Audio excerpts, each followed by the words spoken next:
le jour s'est levé.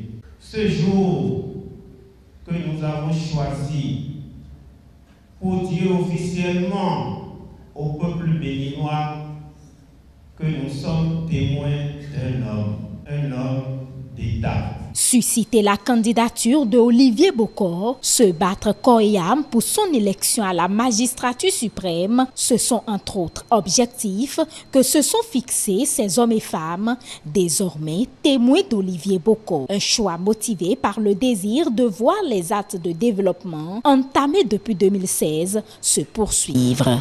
D'Afrique 2016 à aujourd'hui, nous avons été témoins heureux du développement de notre nation. Nous avons été témoins de la modernisation de nos marchés pour le bien-être de nos mamans. Nous avons été témoins de la modernisation de nos infrastructures sportives.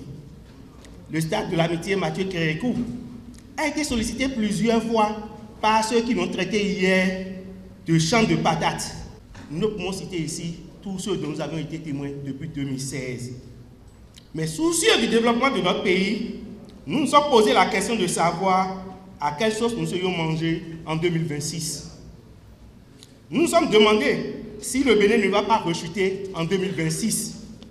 Nous nous sommes aussi demandé qui peut faire mieux que le génie qui nous dirige aujourd'hui. À la recherche d'une réponse à nos préoccupations, nous avons constaté que ce génie, depuis la nuit des temps, a toujours eu à sa droite un homme avec qui il ne fait qu'un. C'est pour conduire cet homme au perchoir que nous nous sommes levés très tôt. Qui est Olivier Bokor?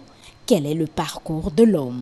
Un homme ambitieux dès le plus jeune âge. De lui, les Béninois ne savent rien, ou presque rien du tout. Et l'intéressé s'en accommode très bien. Né le 2 octobre 1964 à Ouida, Olivier Bokor poursuit sa scolarité à Cotonou.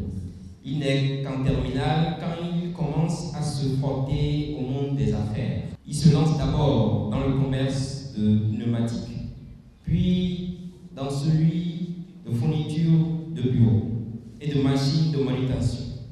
Pendant une dizaine d'années, en parallèle, il décroche une maîtrise en droit à l'université.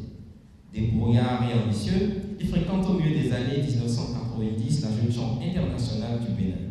Il devient membre du directoire de cette organisation. Le parcours de Olivier Bokor, sa détermination sont également des éléments qui ont pesé dans la balance. Nous l'avons suffisamment approché, étudié, observé, pour vous rassurer qu'il est le seul et l'unique à même de continuer la révélation du Bénin tel que commencé et poursuivi par son Excellence, Monsieur Athanase Guillaume Patrice Talon, depuis 2016.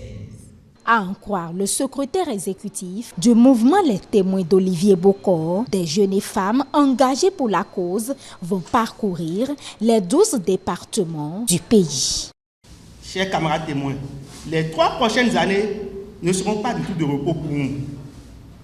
C'est pour ça que nous nous sommes déjà habillés en tenue de combat. Nous sommes en jean, en t-shirt ou chemise blanche et en gilet, parce que nous sommes des hommes de terrain. Olivier, Olivier, Olivier. Des actions concrètes sur le terrain, c'est le mot d'ordre à l'endroit des témoins d'Olivier. Une invite matérialisée déjà par le dépôt d'un podium du mouvement à l'un des carrefours stratégiques de la ville de Cotonou.